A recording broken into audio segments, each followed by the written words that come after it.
Kaloj tek pyetja tjetër që më the, a mendoj që jam gati për pjesën e kandidaturës për deputet.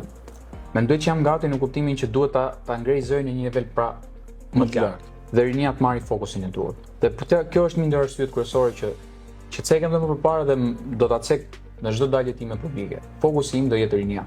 Patjetër që do kem fokus edhe gjërat e tjera ndaj Shqipërisë, sidomos ndaj Tiranës, në vendin ku unë kandidoj dhe jam lindur dhe rritur, por çështjen kryesore do ta mbaj tek rinia, sepse kjo është çështja më delikate dhe mosha më vitale që është treguar Shqipërisë. Dhe mundohem t'i kuptoj deri ku janë problematikat e tyre dhe Xhubi e tha edhe më përpara, pra sot është shumë e vështirë pra që ti të kesh nga ata shok të fëmijërisë apo të shkollës fillores, gjimnazit, sepse 70-80% e tyre janë larguar. Dhe janë larguar nga kushtet ekonomike, kupton, nga mënyra e qeverisjes të vendit, pra nuk kanë gjetur hapësira për punë ose hapësirë për të krijuar jetën e tyre në Tiranë, në Shqipëri.